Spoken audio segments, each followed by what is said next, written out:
Hey guys, so today's video is going to be a lot less edited than my normal stuff. I do apologise for that, it's just I'm running very low on time today and I wanted to get this video out as quickly as possible, so hopefully you guys don't mind that too much. But for those of you that are just here for the deck list, which let's be honest most of you are, it won't make a difference, so here's today's deck list.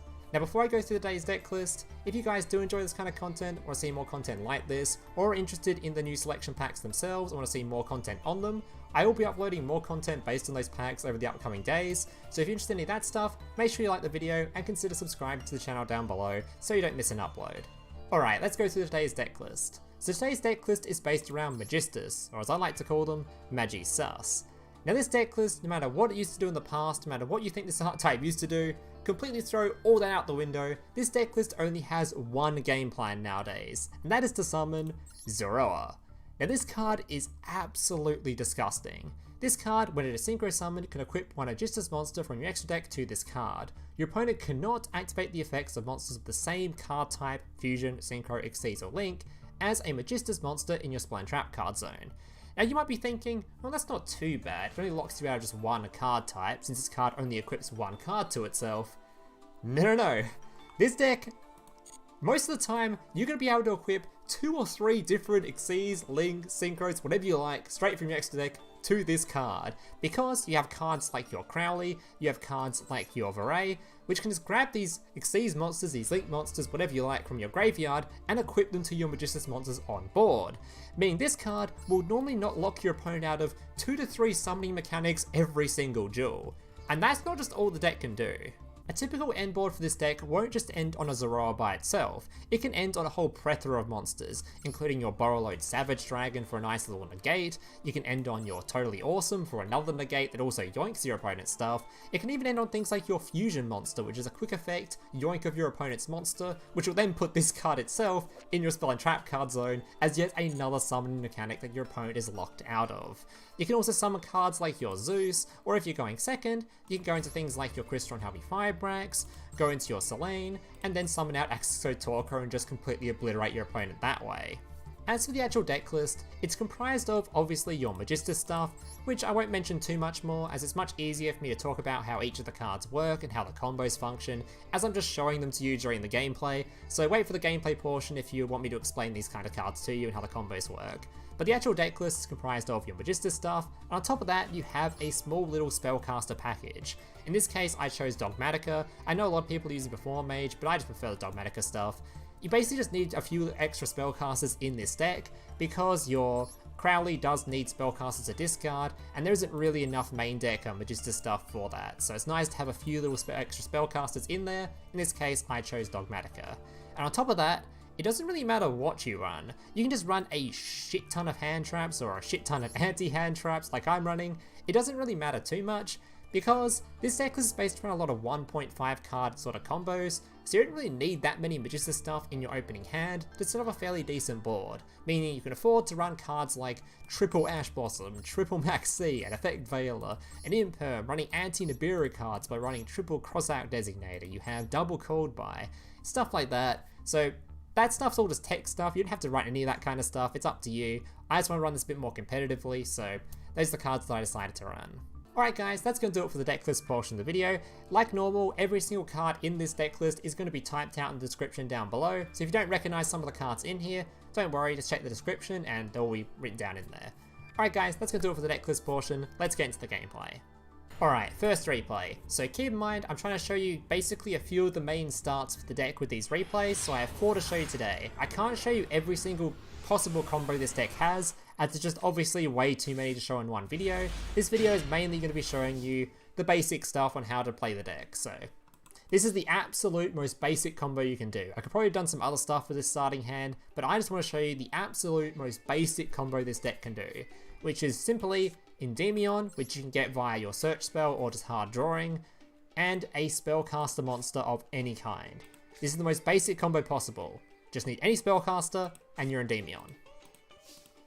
So summon Endymion, he can equip a card from the extra deck. In this case you equip Artemis. Artemis, when it's equipped, can search for a Magistus. In this case you search for Crowley. Crowley discards the spellcaster to special summon itself. Then I'm going to activate an optional step. You don't have to do this at all. This step just means I can destroy this to then draw a card and shuffle a card from hand back into the deck. If you like the cards in your hand, you don't have to do this step. It's just I wanted to shuffle something back in, so. Draw a card, got lucky, and drew a Verre, which I'll talk about a bit more in a second. Normally you wouldn't need this as part of the combo, but I get to include it in this case. Then we Exceed Summon into Wardrobe. Wardrobe can detach a material to special summon straight from the deck. In this case, special summoning out our Zoroa. Zoroa, like the first monster, can equip from the extra deck. In this case, we equip the Xyz monster. Now this is kind of important. You get to choose here basically what type you don't want to lock from your opponent, because normally you won't have the option of equipping the Xyz during this turn, as I'll talk about in a bit. But normally you have a choice of either the Xyz monster here, or you grab the Synchro monster. Normally I like to finish on the Synchro monster, so I like to leave it in the deck for later, which you'll see in a bit. But in this case, I chose the Xyz because I don't want to block my opponent from it. And it's nice to have the Xyz in the graveyard at this point, because then later on, or in this case right now, you'll be able to equip the stuff to it. You'll see it in a bit, okay? It will make sense to you in a sec. Alright, so this card can then special summon when it's equipped with a monster, can special summon something from your hand or the graveyard. Normally, this would mean you just summon back the Crowley and use that, but in this case I got lucky and drew the Verre, so I can special summon that straight from hand. Its effects are negated, so I don't know why I tried to do that. Then I'm going to summon out my Zoroa.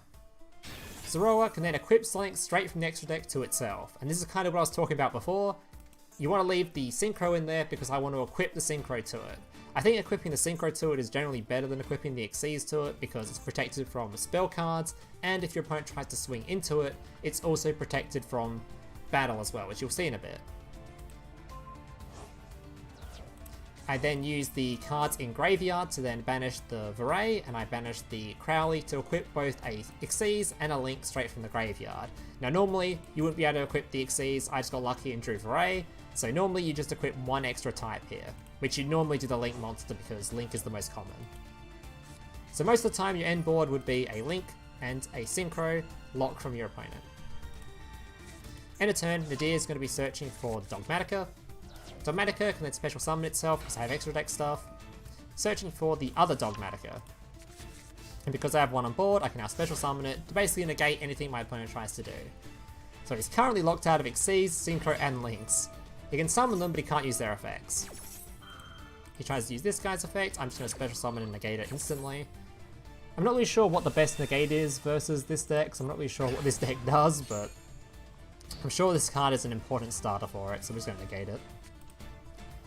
He uses this thingy, which searches for some stuff, which is an Ash Blossom that.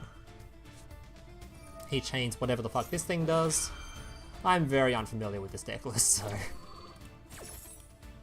Summon some stuff out. He could go into an Xyz summon here, but he's currently locked out of using their effects, so. He decides not to. Instead, he goes into a Link monster, which. Very interestingly, he then swings into my card, which is immune to it, so. I guess he just wanted the special summon back, I guess, fair enough. But then he uses that to swing into a monster that's protected from that, so... I mean, at least he tried to out it, he nearly found a way. And that's why a very good example of why I like to have the Synchro monster equip over the Xyz monster most of the time, is this card's attack is actually quite low. Using you, searching for the Zoroa. This is because I want to have a tuner monster on board so I can go straight into a Borreload, so now we're safe from anything like Nibiru's or whatever that trap card is, we're just safe from that stuff. It's nice to get a negate out quickly. Alright, on to game number 2. Now, I don't remember which particular start this one was. I think this was another basic-ish start. Oh yeah, alright.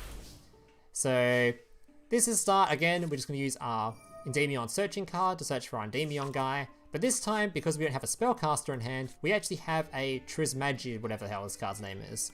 Meaning we can do another version at the start. We use this card to search for our Artemis searching for our Verre, and this card allows us to have either one of two effects. The first effect is you can just special summon one card from hand, one of your spellcaster from hand, which in this case we're just going to do that. But you can also send this card straight from the board to the graveyard to special summon as many Magistus stuff as you like from your hand. So in this case we only have one, so we're just going to do one summon. Summon out our dude. This searches for a card from deck. In this case, we're searching for the whatever this card's name is. Again, the thing before, destroy whatever, that's optional effect. See summoning into Wardrobe. Wardrobe, special summon out your Zoroa. Zoroa equipping a card once again, this time, like I said, the Xyz. Special summoning the card straight back from the graveyard, and going into Zoroa the Magistus whatever face. This guy equipped the Synchro monster, use the Verre engraved, then equip the Link monster, and that's basically it. So there's another version of this deck where you can run one of the other Magistus spells, which is a quick play, which you can bring out a card from the extra deck at this point, but I'm not running it, so we end the turn with a nice little follow-up of Magistus, so if our opponent gets our stuff removed, we can special summon Slink back from the graveyard, because that's what this card does. This card's basically a monster reborn for the Magistus archetype. Alright. We also have a nice little Imperm, we have a Link, Synchro, and yeah, nice. Unfortunately, our opponent decides to play a fusion deck. A little cringe, but this guy's another one of those big brain opponents. I get a lot of them. So he summons out his Alistair. Typical invoked player, you negate the Alistair, and guess what? They still have the invocation. But guess where he placed it? Right in the Imperm slot. And he's gone. So yeah, this wasn't exactly an exciting replay, I just wanted to show off this particular start, so... On to the next one. Alright, game number 3. Hopefully, I think this replay was actually a bit more, impactful. There was actually some actual gameplay going on, not just our opponent normal summoning and going straight into an Imperm. Alright, so starting hand, not looking too good, but we're going second this time. This is going to be an absolutely... This replay isn't going to be showing much of a basic start, more of just kind of how much this deck can actually do if your opponent lets it, especially with a Max C involved. So I think our Max C let us draw a couple extra cards this turn. So he summons a dude, we're just going to Imperm that. Then has another special summon, more card draw, thank you, thank you. Going into this dude, give me another draw. End phase, passing the turn. So we got quite a few extra cards to start this time. Thank you, Maxi. And this will show the absolute limits of this deck. This deck can do some nutty stuff. Now, I don't actually think I played optimally here. I just wanted to show you basically just what I did, which is a bunch of stuff. So try to Maxi, we're just going to negate that. Endymion will be special, equipping, searching. This case going for a Verre. This is because we already have the other two guys in hand, and like I said in the last replay, we have this card in hand to use its second effect this time. Send it to the graveyard to special summon 3 cards with different names straight from the hand. Activating Verre's effect to search for a card, in this case the Monster Reborn. This card could be changing its type to water to match the other water monster on the board, so we can go into our Bahamut Shark, which can attach materials to then put out our Toadally Awesome. Now, kind of important to note here, I misplayed a little bit. I detached the Endymion, which is always wrong. You should always detach the Crowley, because Crowley has the graveyard effect to equip stuff. I just completely overlooked that and just forgot. Alright, then we're going to go into a Borreload using the other 2 monsters on board. Equipping the Link monster so we have a negate. Then we're going to use our Monster Reborn to bring back our Zoroa, who we haven't used the effects yet, so we can equip a card to it. In case the Synchro monster. Special summoning the Verre back, and going into a big guy. Equipping the Fusion this time. Now, normally you wouldn't equip the Fusion ever, normally you'd equip the anything else, because Fusion is like normally the weakest summoning mechanic, or the less common summoning mechanic, but we're against Sword Soul. I know I just need the Synchro one out, so I just summon the thing that gives my card more attack, and allows it to attack multiple times. This thing allows you to attack multiple times. I don't really equip this thing very often. What's card? It gains 1,000 attack. Whatever, I forget. I don't think it can actually attack multiple times. I don't remember. I give up. Either way, as for our Nadir Servant, searching for our Dogmatika. Sending this card to the grave, which can destroy a card on board. But currently we have the Magistus card on board, so even though this card now banished Slink to protect itself, it doesn't matter too much because it can't use the destruction effect of it. So we can just make our opponent banish a whole bunch of stuff here, because he can't use its banishing effect anyway, or its removal effect. Swing in, he protects it. He can't protect it from the destruction afterwards, so... And as you can see, we end the board with Synchro Lock, Fusion Lock, Link Lock, Toad, and we have the Borreload negate as well. And on top of all that, even if you remove his one monster, we still have the Dogmatika package as well to try to banish it, or negate some stuff. There was probably some way I had here for lethal, but I didn't need to do it. You can see the power of this deck this way.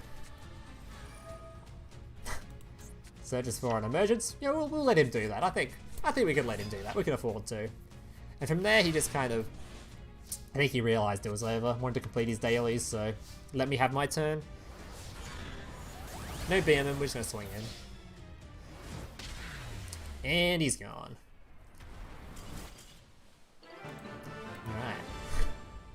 Alright, last replay. So this replay is going to be a little bit different from the other ones, as I want to show off a replay where we didn't start with Endymion. As this deck does have starts without it, it's just the most common one because you can search for it with the Endymion search spell. But in this case, the other start is generally going to be using Zoroa. This one's a little bit less optimal than your standard starts, as normally Zoroa, it equips a monster from the extract to itself, and special summons one of your dudes from hand to go into little plays that way. We didn't open any of our spellcasters special summon, so it's a little bit less optimal, but you're gonna see a little cool start anyway. So our Zoroa are going to be equipping our Artemis, searching for our Verre. Unfortunately, he has a draw on Lockbird, which is kind of annoying, but not that bad, because we have our fusion spell, which is Magistus Invocation. This card can actually use the materials equipped as material for your fusion summon. Now honestly, you don't really need to run this card that much. It's not that competitive because you don't really need to lock your opponent out of fusion summoning that often, which is the main use of this card, because most decks don't run fusion monsters. So if I was running a more competitive list, I'd probably cut this card, I reckon, but it's certainly a lot more fun to run it because it gets to cover like all the grounds of locking every single summoning mechanic, and there's a few decks like that Invocation one earlier where there is fusion decks running around. And everyone's running DPE, so it always has some use. Alright, so fusion summoning into our Oasis. Well, Oasis? Our Aiwass? I don't know how to pronounce this.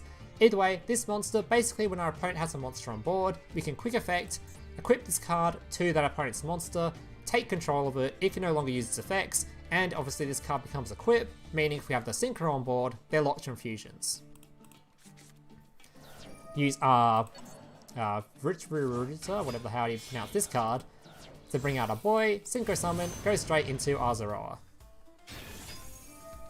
Zoroa then going to be equipping a Synchro, banishing the Verre, and equipping a Link. So our opponent is now locked from Links, Synchros, and potentially Fusions as well. And we have a Crossout Designator and Maxi.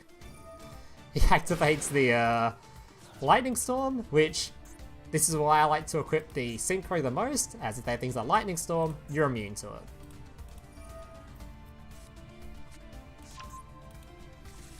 Alright. Our opponent summons a dude, sends some stuff to the graveyard, does some Orchesty things. We activate Max C, so we get some draws. Now in this case, I actually don't really know, again, what cards are meant to be negated in this deck, because I don't come across it that often. And I think, honestly, this guy conceded a bit too early, because I think he actually had... I think he could have had more plays he could have done. Anyway, so he summons out this dude, can't use this effect, obviously, because it's currently can't activate the activated effect. Unfortunately, though, apparently he can use this thing to Xyz summon, and we don't have an Xyz lock on board, so... He summons out this dude, the Evening Star, which can send a card from deck to graveyard, or, yeah, send a card I control straight to the graveyard. I am going to activate my effects in response to Yoink It, but that doesn't negate the effects, so he concedes after this, but I'm not really sure why, because he still could have sent this to the graveyard, which would have just left me with one monster on board. Maybe he had no follow-up after that or something, but either way, he conceded there. Alright guys, hope you guys enjoyed the gameplay. I hope I showed you some of the starts to the deck. Like I said, there's a whole bunch more this deck can do, so I couldn't cover them all in this video, so I do recommend a bit of like experimentation and trying it out for yourself. It's not that expensive a deck to make anyway, so yeah, if you guys enjoyed it, make sure to leave a like, subscribe, all that kind of stuff, and I hope to see you guys in the next one. Laters.